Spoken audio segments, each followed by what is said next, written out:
Mighty name of Jesus, marami pong salamat o Diyos sa umagang ito, sa gabing ito, sa hapon na ito. Anumang oras, Panginoon, sa amin, Panginoon, salamat. Because pinagtagpo mo kami sa fellowship na to, sa Bible study na to learn more of you. Na, Lord, malakaran namin, Panginoon, na maging katulad mo, Ama. Makilala ka namin ng mas higit pa kesa kahapon, Panginoon. Na mas makilala ka namin as our Lord and Savior, as our Father, Panginoon na hindi nagbabago noon, ngayon, at magpakailanman. Salamat sa bawat salita na ilalagay mo, Panginoon, sa aking mga bibig na maipahayag sa mga kabataang ito.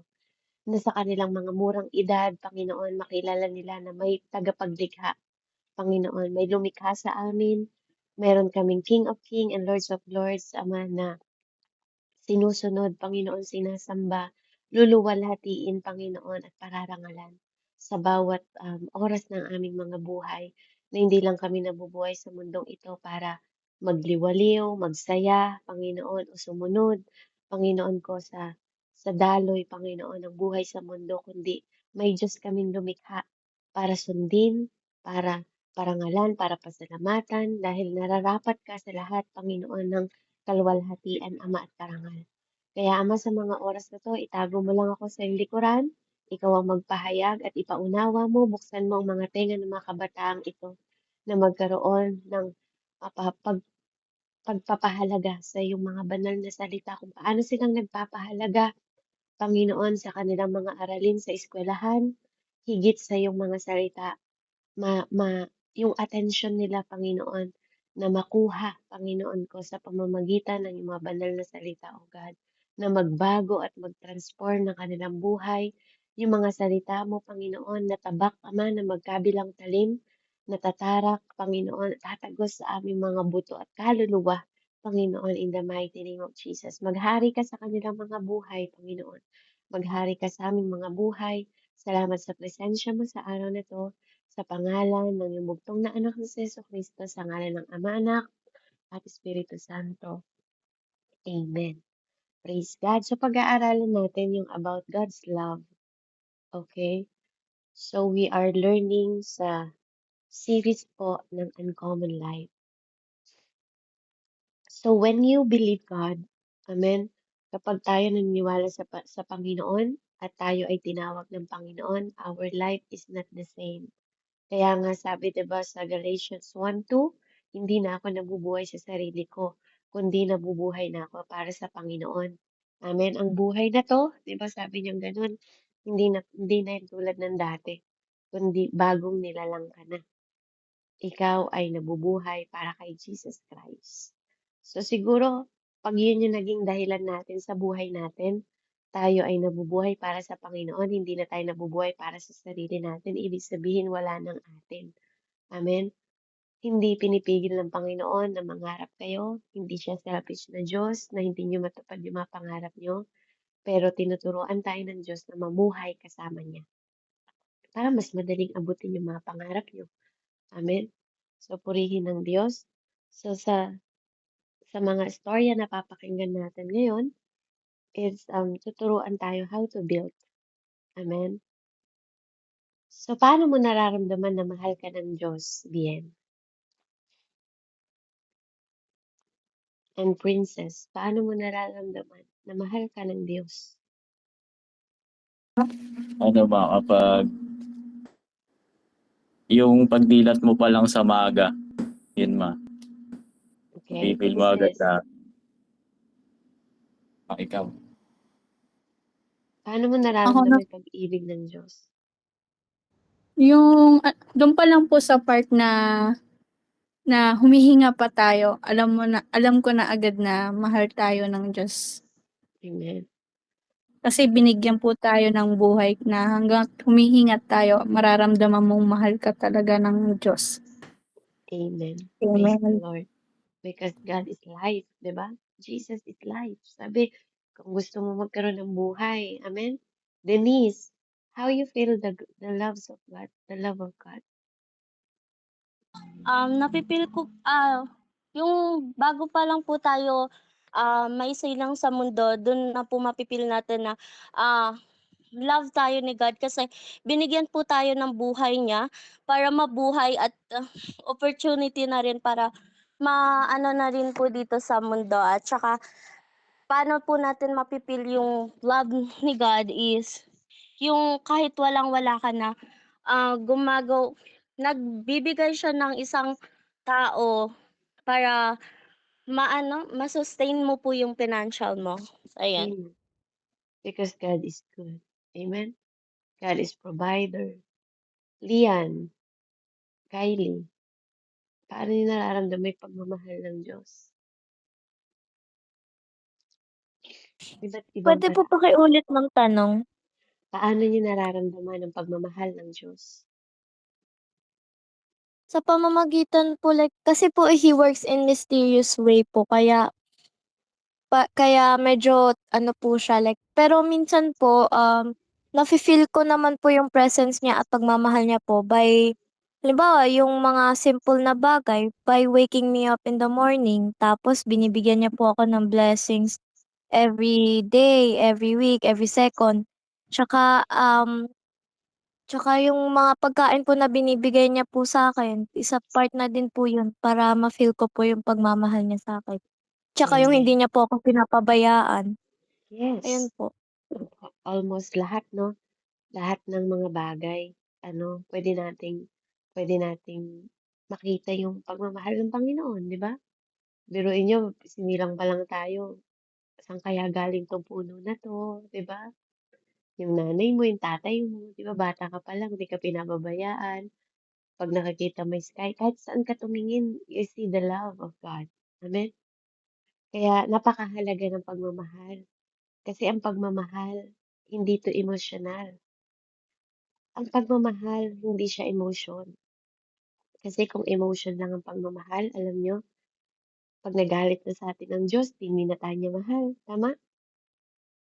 Kapag gumawa na tayo ng kasalanan, hindi na tayo pwedeng mahalin ng Panginoon kasi it's about emotion.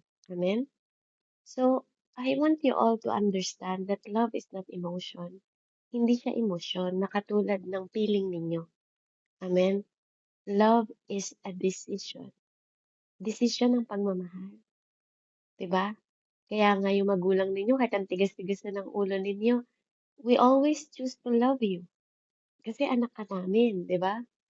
Kaya kahit na matigas ang ulo natin, minamahal tayo ng mga magulang natin eh. Kasi desisyon ng pagmamahal. Yung boyfriend mo, kahit ang tigas ng ulo niyan, di ba? Dinidesisyonan mong patawarin, dinidesisyonan mo kahit ang asawa, pag dumating ang panahon, hindi mo siya mahal. Kaya sabi pag kinakasal, you love him, you love her for better and for worse. Because love is a decision. Love is intentional. Pag mahal mo ang isang tao, intentional mo siyang kikilalanin. Tama ba? Intentional mong aalamin ano yung gusto mo, paano kita mamahalin ng, 'di ba? Paano kita mamahalin pa, 'di ba? Nagdedesisyon ka na magbago, nagdedesisyon ka na mapalapit sa kanya, nagdedesisyon ka kahit na ayaw mo, nagdedesisyon kang baguhin yung mga pangit mong pag-uugali because love is decision. Kaya alam nyo, pag naging malalim kayo sa Bible, meron sa Deuteronomy, sinabi niya, no, mamili kayo. Sabi niya, ang sambahin siya, sinabi doon kung paano naging mabuti ang Diyos. Sabi niya, choose. Kaya choose, sabi niya. Kaya pinipili at dinidesisyonan ng pagmamahal. Sasambahin mo siya, di ba? Or mabubuhay ka sa kasalanan. Bakit ganun yung pagpili? Kasi pag nabuhay ka sa kasalanan, ang kapalit nun kamatayan.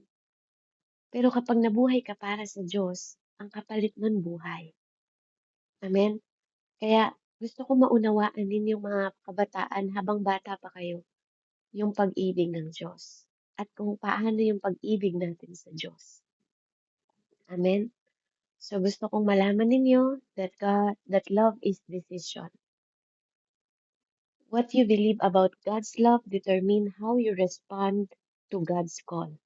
Kung paano mo pinapaniwalaan ang pagmamahal ng Diyos, yun ang magdedetermina kung paano ka magre-respond sa pagtawag ng Diyos sa'yo. Sabi sa 1 Peter 2:9, pakibasa nga sa Tagalog, makipag-participate kayo, ano? 1 Peter 2:9 sa Tagalog, sabi sa English, "But you are a chosen people, royal priesthood, a holy nation, God's special possession, that you may declare the praises, the praises, let me see, the praises of Him who called you out of the darkness in His wonderful light." Babasa nga po sa Tagalog. Sino available?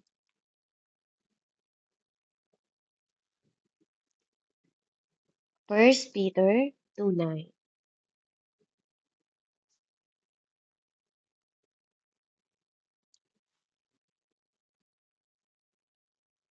Para alam ko na may kasama ako sa loob.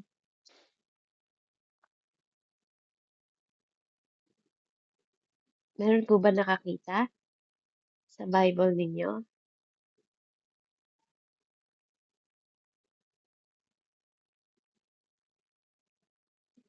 Dapat meron tayong ano, no, mga Bible. Wala pang nakakita? Okay. 1 Peter 2:9. Sabi dito, "Ngunit kayo ay isang lahing pinili, mga maharlikang pari, isang bansang hinirang, bansang pag-aari ng Diyos. Pinili upang magpahayag ng mga kahangahangang ginagawa niya. Siya ang tumawag sa inyo mula sa kadiliman patungo sa kanyang kahangahangang kaliwanagan." Amen. Basahin ko rin yung verse 10. Kayo'y hindi bayan ng Diyos noon. Ngunit ngayon, kayo'y bayang hinirang niya. Noon ay hindi kayo natanggap ng habag. Ngunit ngayon, tumanggap na kayo ng kanyang habag. So God doesn't tolerate you. Okay? Hindi tayo tinotolerate ng Panginoon. He treasure you. Ikaw ay kayamanan sa Diyos. Amen? Hindi ka mabubuhay dito sa mundo na set apart until you know that you are set apart for someone. Amen? Hindi mo malalaman na ikaw ay hiniwalay sa mundong ito. Hiniwalay ka sa masasama, hiniwalay ka sa kadiliman, hiniwalay ka sa kasamaan, hiniwalay ka sa kasalanan. Until you know na may isang Diyos na naghiwalay sa inyo, naghiwalay sa atin. Amen? Hindi tayo ginawa na bine-blend in sa lahat ng masasama. But, sinabi sa salita that you were chosen, di ba? Ikaw ay pinili, ako ay pinili. Hindi ikaw ang pumili sa sarili mo. Pinili tayo ng Panginoon. Sinet apart niya tayo. Kinold out niya tayo. Pinosisyon niya tayo para mag-reflect sa atin yung ilaw niya. Amen? That's how the living uncommon light looks like. Diba? Yun yung uncommon light. Pag sinabing uncommon light, hindi pangkaraniwang buhay. Kung akala mo yung buhay mo is common, common na kasi. Diba? Sumusunod ka sa mundong ito. Common na kasi, masama ang mundong ito, magiging masama ka rin. You have common light. Yun yung common light na meron tayo noon. But uncommon light is not built on good intention. It's built on a strong foundation. Amen? At yung foundation na yon is unshakable love of God. Kaya ang uncommon life, hindi mo to binilt. Hindi ikaw ang nagbibuild ng uncommon life. Ng pangkaraniwang buhay mo, merong nagbuild sa'yo. May foundation kang tinatayuan. At yun ay ang hindi mauga. Walang kung sino mang makakauga ng pagmamahal ng Diyos sa'yo. Love is the foundation. Kaya nga sabi ko sa inyo, love is decision. Pinili ng Diyos na mahalin ka kahit pa nung makasalanan pa tayo. Kaya ang obedient natin, yun yung magiging framework natin. Dahil naiintindihan mo at nauunawaan mo na mahal ka ng Diyos, kaya ang transformation is resulta yon ng pag-ibig ng Diyos. Dahil naintindihan mo na may nagmahal sa'yo. Pabasa nga ako, Bien. Matthew 7:24 hanggang 27. Matthew 7:24 and 27. And then, hanapin mo, Denise, Matthew 7:26 and 27. Ikaw naman na magtutuloy nun. Matthew 7:24 and 27. Ay, tama. Pareho pala. Yun lang pala. Ang hahanapin ni Denise yung Matthew 22:36 hanggang 40. Okay, pabasa bien. Kita paulit po ano po, lumabas po kasi si Bien po eh. Matthew Mm. 7:24 hanggang 27. Si Denise, hanapin mo yung Matthew 22:36 hanggang 40.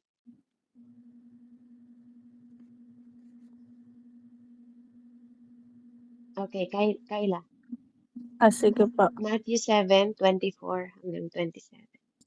Yung Tagalog na lang po yung babasahin ko po. Amen. Tagalog.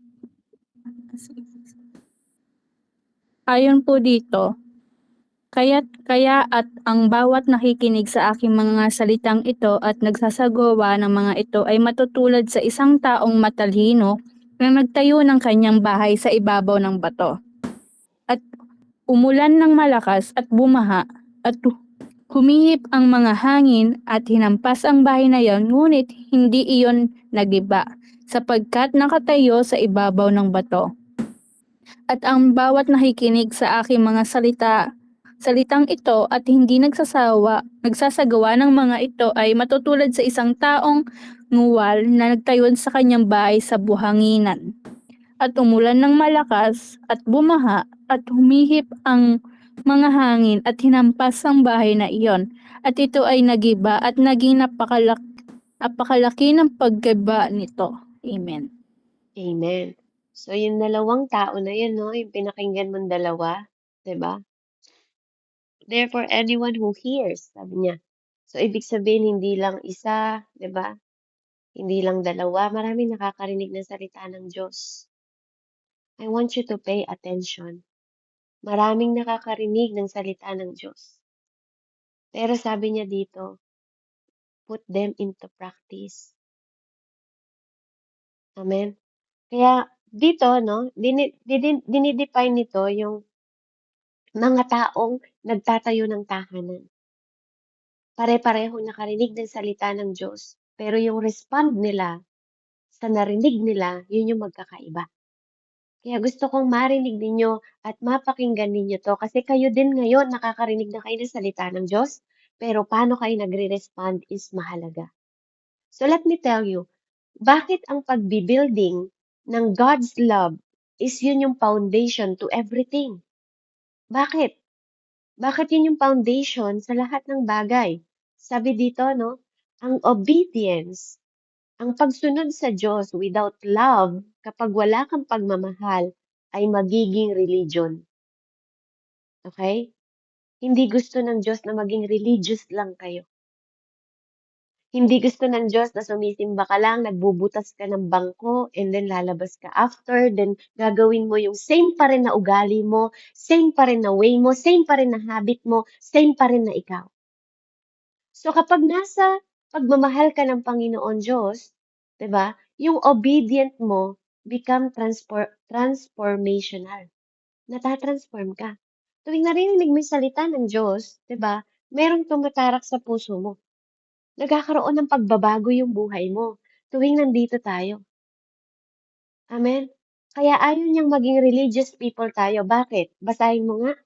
Basahin mo, Denise, kung bakit. Tingnan nyo ha, yung nag-build ng tahanan, pinuput into practice. Ito naman, yung mga Pharisees, na mga leaders. Amen?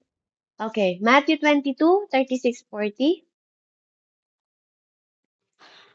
Mateo 22:36. 36. Guro, alin po ang pinakamahalagang utos sa kautusan? Tanong niya. 37, sumagot si Jesus, ibigin mo ang Panginoon mong Diyos ng buong puso, ng buong kaluluwa, at buong pag-iisip. 38, ito ang pinakamahalagang utos. 39, ito naman ang pangalawa.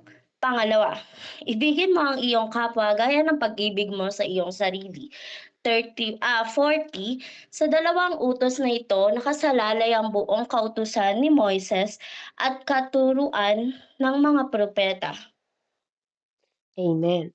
So praise God. No, nung panahon na to, yung mga religious leader, gusto nilang ina-attempt nila na i-trap si Jesus. So may isang nagtanong kay Jesus dito, Panginoon, 'di ba? Ano daw ba ang greatest commandment in law?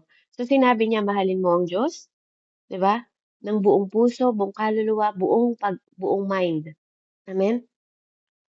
Pag sinabing all, with all your heart, lahat, mas mahal mo siya sa asawa mo, mas mahal mo siya sa nanay mo, mas mahal mo siya sa tatay mo, mas mahal mo siya sa lahat ng bagay. Okay? Mas mahal mo pa siya sa pag-aaral mo. Pag sinabing all, hindi some. Matatalino kayo, so I think naintindihan niyo yung sinasabi ko. Ito yung pinaka mahalaga. This is the greatest commandment in the law, mga kabataan. Love the Lord, your God, with all your heart, with all your soul, and with all your mind. That is the first. Ibig sabihin, that is the priority. That is the first commandment. At pangalawa is love your neighbor as yourself. Kung gaano mo kamahal yung sarili mo, ganun mo din mamahalin yung kapwa mo. Sino may kaaway dito? Amen? Sino yung naiinis ka sa kapwa mo? It's wrong. Ngayon pa lang mahalin mo na sila because that is the greatest commandment. Sabi doon, yung law daw ni Moises, nilikom, pinaikli na. Dati, alam nyo ba, merong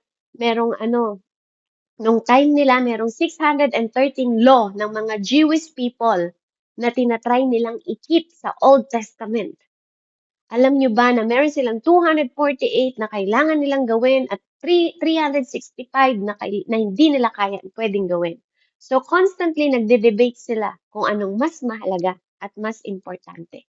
So, tinatrap nila si Jesus that time. Tinitingnan nila kung ano yung mali ni Jesus para ma-accuse nila si Jesus na siya ay false teacher. But Jesus answered. Nag-answer siya na surprise ang lahat ng listener that time. Amen? Instead na i-pick nila just one law para i-trap nila yung legal argument na ginagawa nila kay Jesus Christ, sinamarize niya yung entire Old Testament law sa dalawang rational principle. Amen? Ginawa niya yung vertical relationship, which is love, vertical, pataas. Tingnan niyo yung cross. Ito, cross. Di ba? Ito yung cross. Oh. Vertical, pataas. Love God fully. Di ba? Your heart, meaning your affection. Your soul, meaning yung spiritual being mo. And your mind, meaning yung thought and decision mo, pataas. God's love fully. Horizontal. Di ba? Yung pa-cross. Ito yung pa-cross. Amen? Horizontal relationship. Love people. Authentically. Di ba? Walang peke. Walang nagpapakitang tao. Walang nagkukunwari. I-value mo sila. Same way ng pagbabalue mo your own life. Sa sarili mo. Paano ka nagbabalue ng own life, di ba? Kung ano-ano pang ang nilalagay mo sa skin mo eh. Ano-ano pang pinapahid mo sa mukha mo, di ba? Ganun mo kamahal yung sarili mo. Iba-ibang different na lotion, iba-ibang pabango, di ba? Ganun mo kamahal yung sarili mo. Iba-ibang damit, di ba? Iba-ibang passion. Ganun mo minamahal yung sarili mo. Ayaw mo na sinasaktan ka ng ibang tao, kaya wag ka rin mananakit ng ibang tao. Ayaw mo na may taong galit sa'yo, kaya wag ka rin magagalit sa iba. Ayaw mo nang niloloko, kaya wag ka rin manloko. That's how you love. How you love yourself. Ayaw mo, kapag may boyfriend at may girlfriend ka, ayaw mo na nag-cheat sila sa'yo, kaya wag ka rin mag-cheat. Di ba? Ayaw mo na ginagawan ka, ini-stab ka sa likod, huwag ka rin mag-stab ng kaibigan mo kasi that's how you love yourself. That's how you love yourself. Hindi mo gusto na gawin sa'yo yung mga bagay na pangit, kaya wag mo rin gagawin sa ibang tao. Kahit pa sa kaibigan mo, kahit pa sa nanay mo. 'Di ba? Pagdating ng panahon, ayaw mo rin na sasagutin ka ng mga anak mo, kaya wag ka rin sumagot sa nanay mo ngayon. Kung gusto mong igalang ka, gumalang ka rin. Kung gusto mong irespeto ka, irespeto mo rin. Amen? That's how you value the same way on your own life. Amen?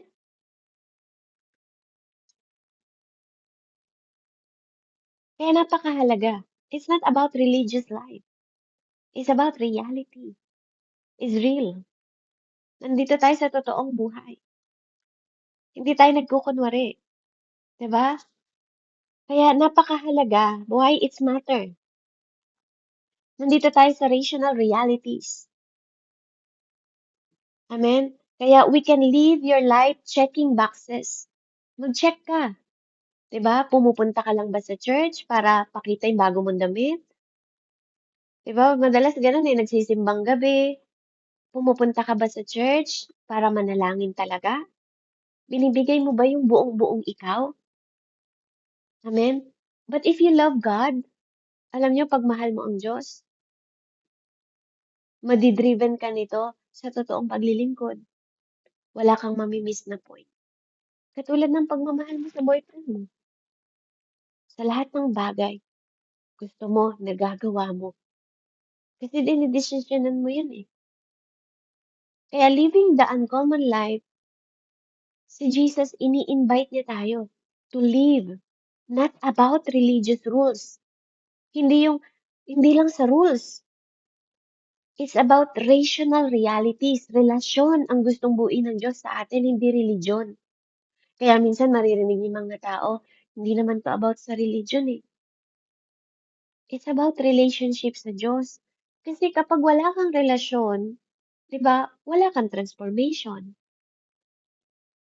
Kapag wala kang totoong relasyon ha, totoo po, kasi maraming naniniwala sa Diyos eh. Pero bakit yung iba, pumasok naman sa church, paglabas naman, nagmumura pa rin. 'Di ba? Pumasok naman sa church, humingi ng tawad, paglabas nag-inom pa rin, manginginom pa rin. Pumasok naman sa church, paglabas addict pa rin. Asan yung transformation? Amen? So that's not the life na gusto ng Diyos. Amen? Ang totoong nagmamahal sa Diyos, willing kang magbago. Ang totoong nagmamahal sa Diyos, you value your life. Binibigyan mo ng importansya yung buhay mo kasi alam mo na nabubuhay ka para sa Diyos at hindi ka nabubuhay para sa tao. Kahit anong sabihin ng mga tao. Maraming mga tao katulad ninyo, mga kabataan, maraming mga kaibigan na nag-stab sa back ninyo. It's okay. Kaya nga napakahalaga, why it is matter na malaman mo yung pagmamahal ng Diyos. Kasi pag alam mo yung pagmamahal ng Diyos, you don't beg sa pagmamahal ng ibang tao. Hindi mo iisipin na walang nagmamahal sa akin. Maraming kabataan na nagpapakamatay dahil piling nila walang nagmamahal sa kanila. Kasi hinahanap nila yung pagmamahal sa iba. Amen? God is inviting us na mamuhay hindi religion, hindi religious rule, na gawin mo to, gawin mo yan, gawin mo to, gawin mo yan, gawin mo to, gawin mo yan. No. Ang pagmamahal na binibigay ng Diyos sa atin, tingnan nyo, mahalin mo siya. Kasi pag namahal mo ng totoo ang Diyos, hindi mahirap sa'yong mahalin ng totoo yung ibang tao. Isipin mo, pag may takot ka sa Diyos, natatakot kang magloko sa boyfriend mo, sa asawa mo, sa kaibigan mo. Pag una mong minahal ang Diyos, hindi ka magiging bastos sa nanay mo, sa tatay mo, sa mga kaibigan mo. Kasi may takot ka eh. May banal kang takot sa Diyos. Pag una mong minahal ang Diyos, hindi ka magiging pasaway. Kasi alam mo yung value ng pagmamahal na binibigay mo. How will you respond to this invitation? Kung ini-invite ka ni God na magkaroon ng relasyon sa Kanya, how you value this invitation? Kasi same invitation, yung binasa natin na nagbibuild ng bahay sa buhanginan at sa tabi ng dagat. At yung sa batuhan pala. Sa bato, di ba, na may foundation na matatag at nagtayo sa buhanginan. Parehong nakarinig ng salita ng Diyos, pero merong different respond. Mga tao sa mundong ito, nakakarinig ng salita ng Diyos, pero magkaiba ng respond sa Panginoon. Matthew 4:18-20, Kylie. Matthew 4:18 verse verse 18 hanggang 20. Tagalog. Matthew 4, 18 hanggang 20. And then si Lian, kung may katabi ka, pahanap yung Luke 9, 59 hanggang 62.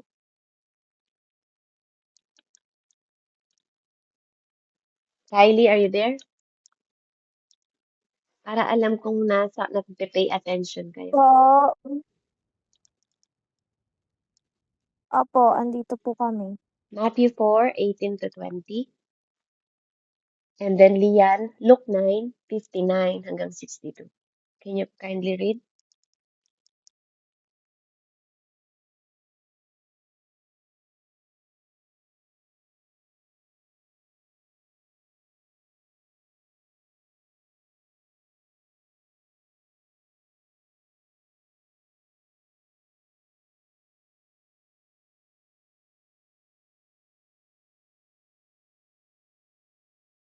Naka-unmute ka, Kylie. Ano po, Matthew, ano po? Matthew 4, 18 to 20. And then next, si Lian, Luke 9, 59 to 62.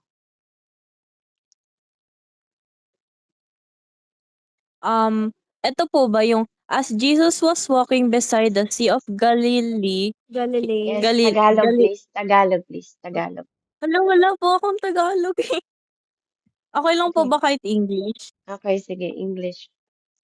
Ikaw magbasa. Aray. Si Lian sa 9, sa Luke 9, okay? Ikaw, Kylie, sa Matthew 4, 18, 20. Para may Sige. participation kayo. As Jesus was walking beside the Sea of Galilee, he saw two brothers, Simon called Peter and his brother Andrew. They were casting a net into the lake, for they were fishermen. Come, follow me, Jesus said, and I will send you out to fish for people. Out to fish for people. At once they left their nets and followed him. Hanggang ano po? Hanggang 20 lang. Ay. Hanggang 20 lang. Hanggang 20. Oh, Then, okay Luke na po.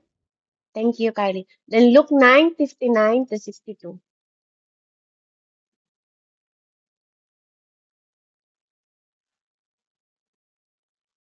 Don't just read, okay? Listen to the word.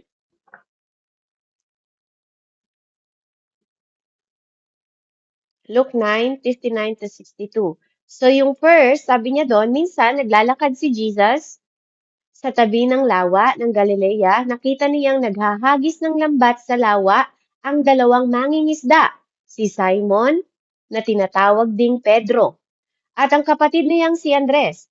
Sinabi ni Jesus sa kanila, sumunod kayo sa akin at gagawin ko kayong mangingisda ng mga tao.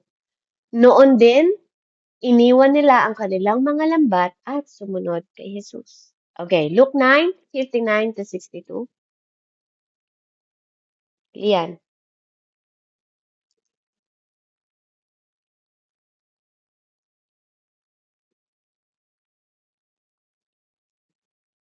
Lian, are you there?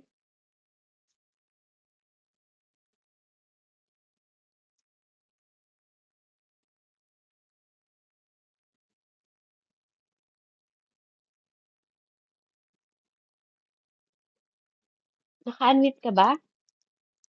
Are you reading? Okay. Alright. Sige, basahin ko na lang, no? Luke 9. Sino pwedeng magbasa? Denise?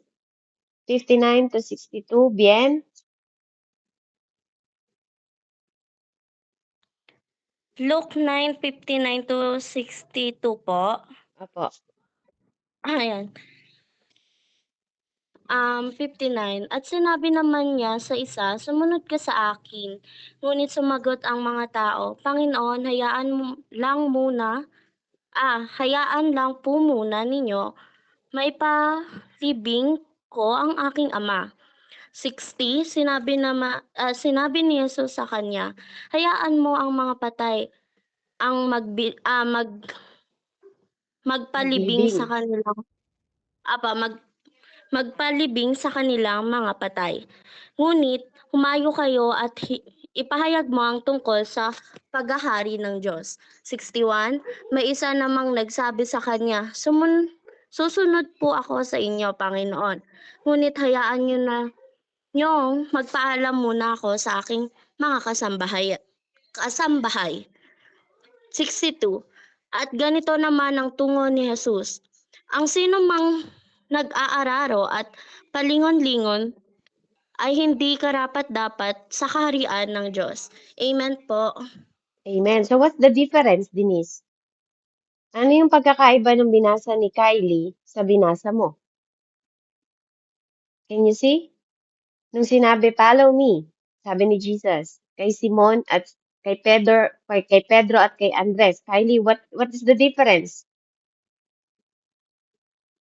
Huh? If you're paying attention, what's the difference? Princess, Kyla, Bien.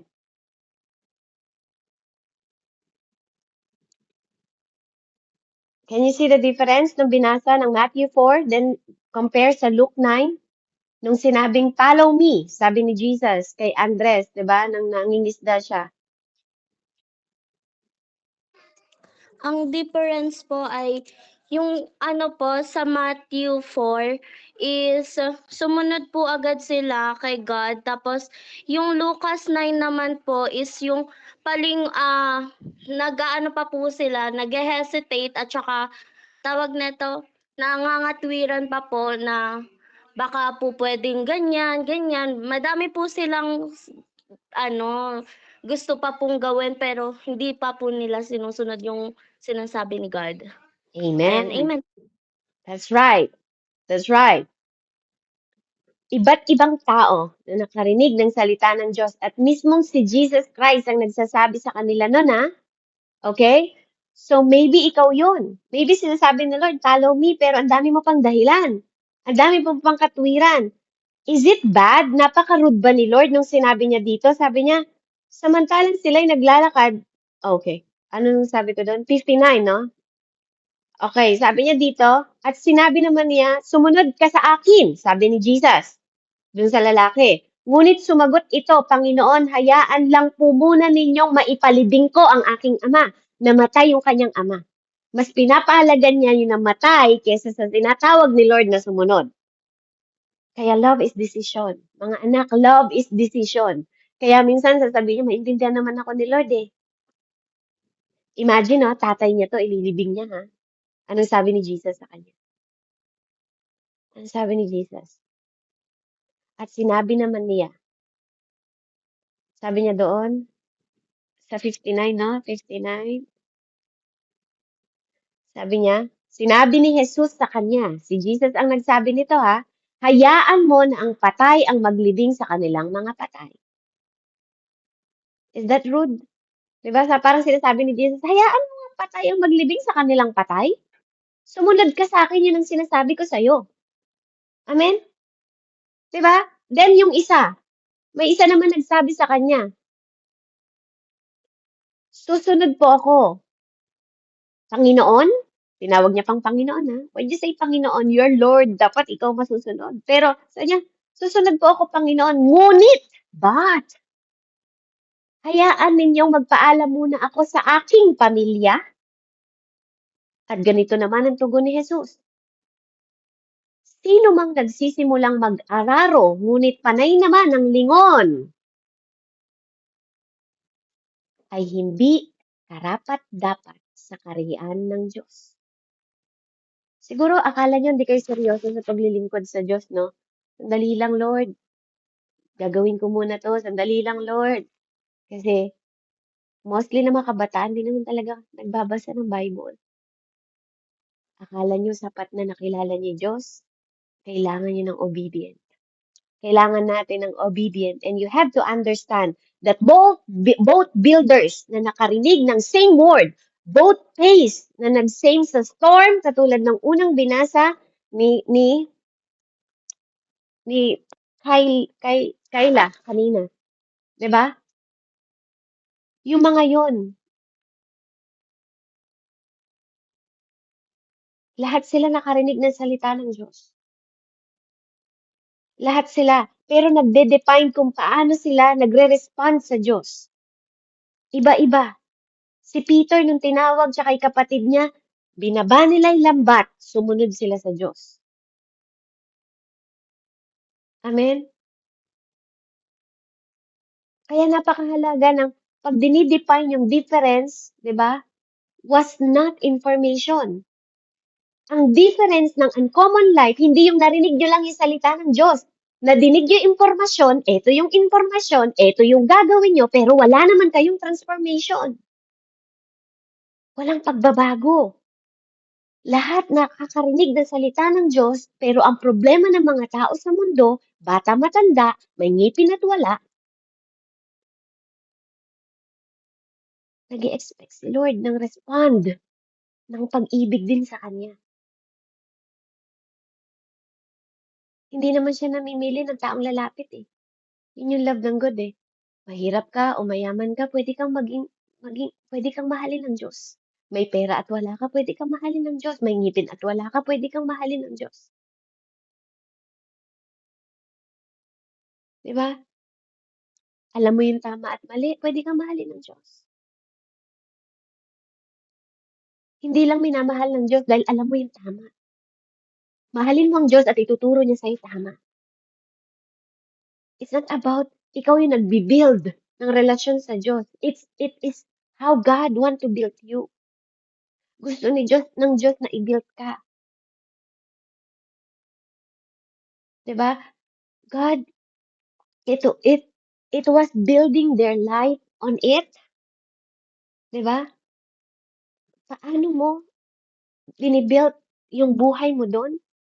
It is building their life into it. Amen? And through it.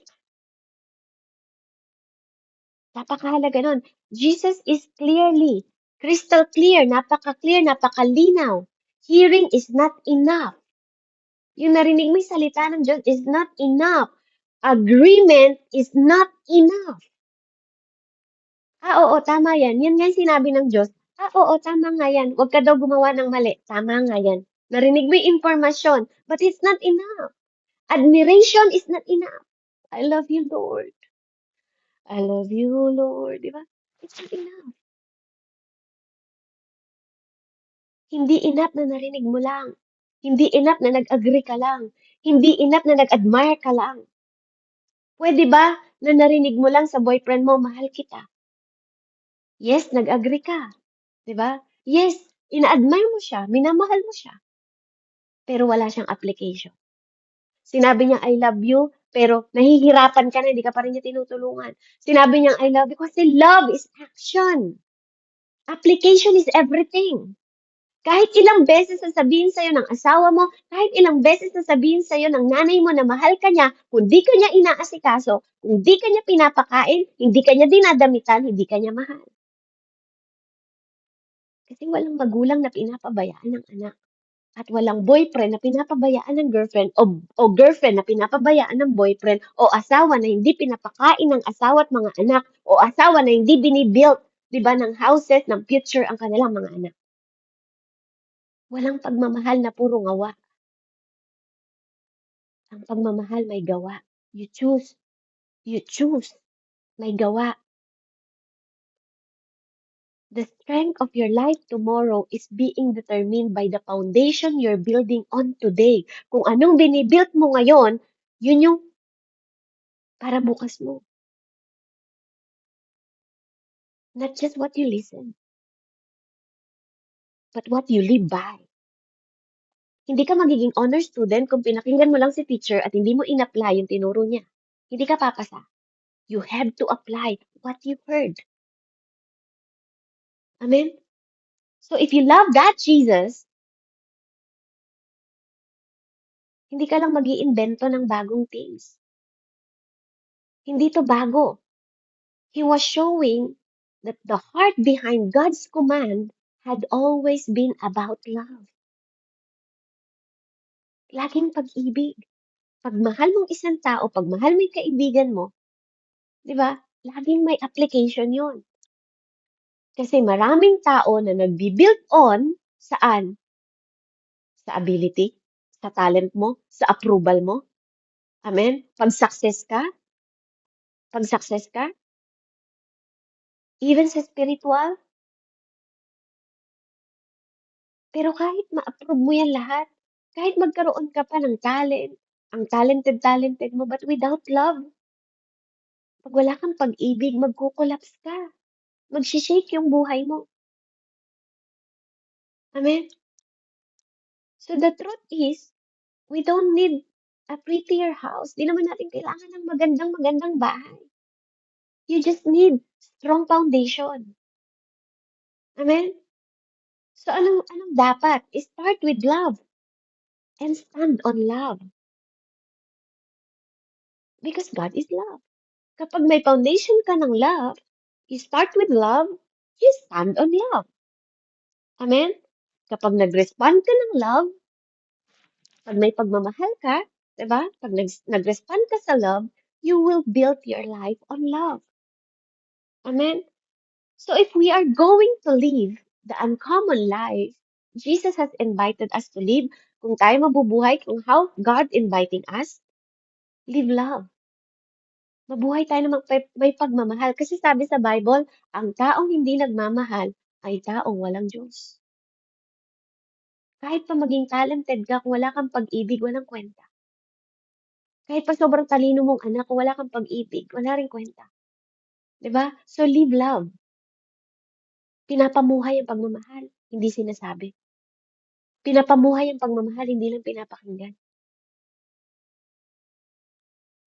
Hindi yung sinasabi mo, mahal mo yung kaibigan mo, pero pag nakatalikod siya, tinataga mo siya sa likod. Pangit na may ugali yan eh. Pero sinabi mong kaibigan mo. Is that how you love yourself? 'Di ba? Sinasabi mong mahal mo yung girlfriend mo sa harapan niya, pero may ka-text ka naman ng ibang tao. Is that love? Cheating? Is that how you determine love? That's not the love of God. Kaya tinuturuan tayo na mahalin muna ang Diyos para maging tapat tayo sa lahat ng tao. It's not selfish love. It's faithful love. Honest love. Loyal love. Hindi yung nai-strive tayo o naaagos tayo sa sinasabi lang natin.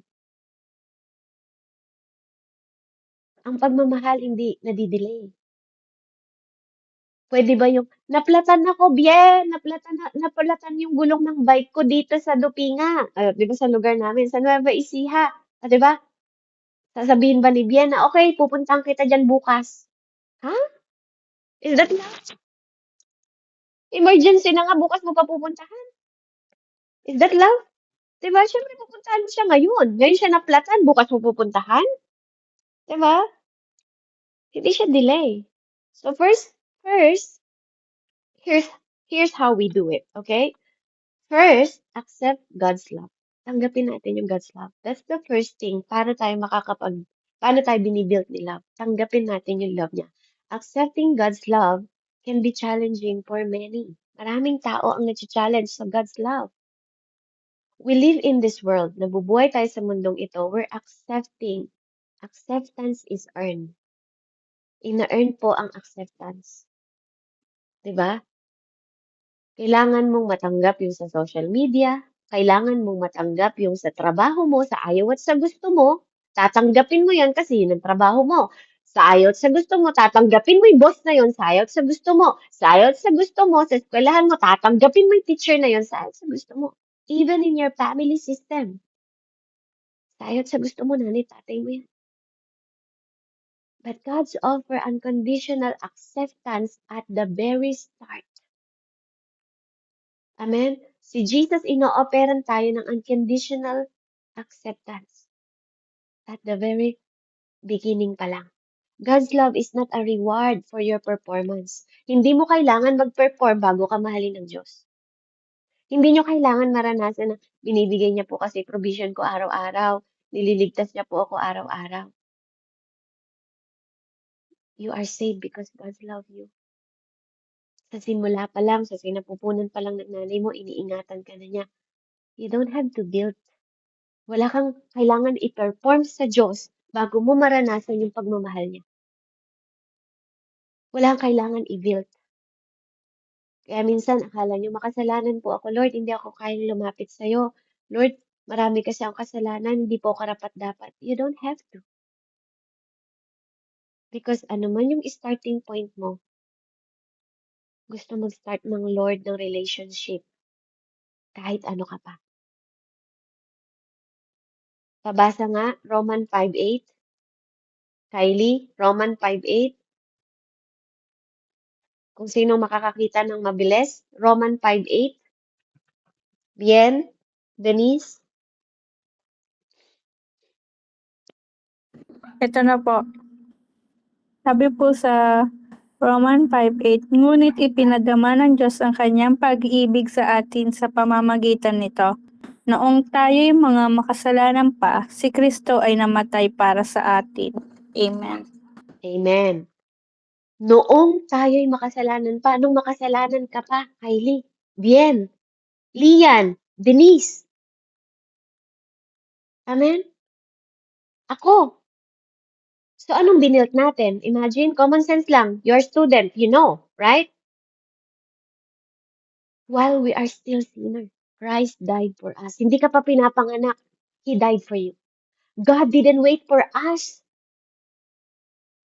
to get out our together to love us. Hindi niya sinasabi, maging perfect ka muna, then mamahalin kita. Ayusin mo muna yung ugali mo, then mamahalin kita. No. He loved us at our worst. Ang pangit pa lang ng ugali natin, mahal na tayo ng Diyos. Jesus gave His life anyway. Kahit na pangit pa lang, kahit nandun ka pa sa worst, He love you na. Hindi mo kailangan i-prove sa Kanya yung anything. You don't have to earn. His love is proven not by what we earn, but by what He gave. Okay? Kung ano yung binigay niya. Hindi dahil pinrove mo na mahal mo si God, kinantahan kasi kita, Lord eh. Winorship kita kasi, kaya mahal mo ko. No. You don't earn anything. You don't have to earn. You don't have to prove anything. And yun yung pagkakamali ng mga tao sa mundo. Kasi akala nila minamahal lang sila ng Diyos dahil mabait sila. Minamahal lang sila ng Diyos dahil ginagawa nila to, ginagawa nila yan, ginagawa nila to, ginagawa. No! I-break nyo yan sa mind ninyo. Kailangan mong ma-accept. Mahal ka ng Diyos. Kahit nung nang delay, obedient ka pa. Kahit nung hindi mo pa siya mahal. Kahit nagsi-second guess ka pa. Kahit nagfe-failed ka pa. Kahit na nare-reject ka sa world na to. Kahit na nireject mo pa siya noon. Amen? You have to accept that God's love you. Kahit na nadidelay yung obedient mo, minahal ka na niya. Wala kang binilt sa Diyos. Wala kang kailangan patunayan sa Diyos. Kailangan mong tanggapin yun. Yun yung first point natin. Accepting God's love. Amen? Kasi kung yung maging foundation mo, magiging mas malakas ka. Hindi mo sasabihin, Lord, nagkasala kasi ako kaya nakakayang lumapit sa'yo. Hindi yun yung mindset. Until you are sure of God's love for you, hindi ka magse-second guess. Hindi ka magte-take risk. Hindi ka magde-delay. Hindi mo ikikling yung sarili mo na lesser ka, yung identity mo, no. Hindi mo titingnan yung sarili mo sa tingin ng mundong ito. Kung ang foundation mo, 'di ba, ay yung sarili mong effort, yung morality mo, yung success mo, yung emotion mo, babagsak ka kapag nakatingin ka sa sarili mo. Magko-collapse ka, magshi-shake ka. But if your foundation, kung ikaw, ang foundation na binubuo mo is nandun sa unshaken, andun sa proven, andun sa initiating, andun sa complete love of God, you will be able to say yes. Kahit na nakakatakot. Yes. Kahit na costly. Yes. When it's unpopular, kahit di ka pa sikat, you will say yes. Kahit na hindi clear yung path na dinadaanan mo. You will say yes kahit yung world is unfair. Because the common life doesn't start with what we do. It starts with what you believe about who you are in Him, sa Diyos. Okay? Kung sino ka sa Kanya. Kung paano Kanya minahal. You don't have to prove anything. Kayla, Kylie, Lian, Bien, Denise, you don't have. Just accept God's love. Na mahal ka niya, nung makasalanan ka pa, mahal ka niya. Kahit hindi ka mahal ng iba, mahal ka niya. You have to accept that. Amen? That's God's love. Accepting God's love, that's our first point. Accepting, it's a decision. Tinatanggap mo, yes Lord, mahal mo ko, kaya kakayanin ko to. Yes Lord, mahal mo ko, kaya makakapagtapos ako ng pag-aaral. Yes Lord, mahal mo ko, kaya matutupad ko lahat ng pangarap ko. Yes Lord, mahal mo ko, kaya iingatan mo ko. Yes Lord, mahal mo ko, kaya magtatagumpay ako. Yes Lord, mahal mo ko, kahit pa nire-reject ako ng ibang tao. You don't find. Hindi ka maghahanap ng pagmamahal ng ibang tao kasi alam mo that God loves you. Even you're imperfect. God's love you kahit kulang ka pa. God's love you kahit makasalanan ka pa. God's love you. You have to accept God's love. Para makita mo yung sarili mo. Hindi sa nakikita ng mundo, kundi sa mata niya. Sa nakikita niya that I love you, anak. I love you even nung makasalanan ka pa. Namatay na ako para sa'yo. Kaya kailangan niyo maintindihan yun. Amen? So, hanggang mo lang muna tayo, okay? Let's start next time. Mag-start, ipagpatuloy natin yung part 2 niya next time para ma-dig natin ng deeper, okay? So, dito sa pinag-aralan natin, maraming mga taong nakakarinig ng salita ng Diyos. Kahit ikaw, kahit ako, o ibang tao, pero iba-iba tayo ng response sa pagsunod. Pero maintindihan lang natin to kung makikita natin yung kahalagahan kung paano tayo nagre-respond sa pag-ibig ng Diyos. Kung paano tayo nag-build ng tahanan natin. You don't have to build anything. Hayaan mong i-build ka ni God. You cannot change yourself. You cannot change your boyfriend. You cannot change your girlfriend. Only God can change them. I cannot change my son. I cannot change my daughter. I cannot change my husband. I cannot change you. Pero the more na naririnig niya yung salita ng Diyos, maintindihan niya ng mas malalim bakit binabago. Bakit ang relation kay God, transformation, ang nagiging resulta. Bakit ang information na naririnig natin sa Bible tumatarak sa puso natin? Ako yun eh. Kaya hindi, listening is not enough. Hearing is not enough. Diba? Information is not enough. You have to, application is everything. Okay? You have to apply. You have to put into practice. If you love God, hindi magiging mahirap sa'yo mahalin yung kapwa mo, even yung kaaway mo, because you love Him. If your all reason is you love Him, magiging madaling magpatawad sa'yo. Because you love God. Because you understand that God's love you first. God's forgive you first. Love, sacrifice first. Acceptance, God's love.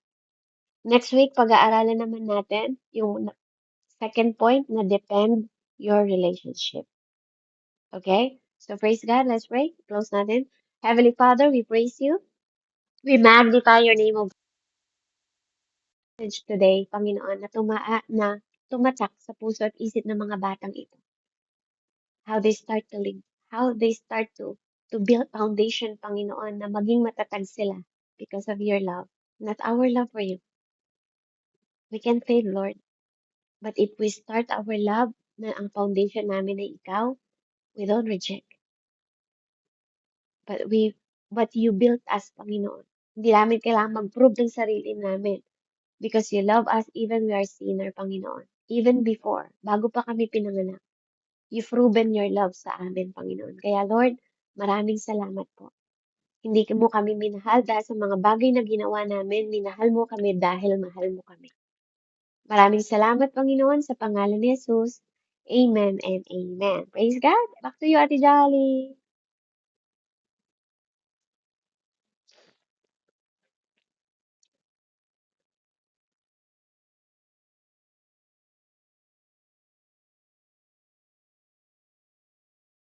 Ate Jolly, are you there?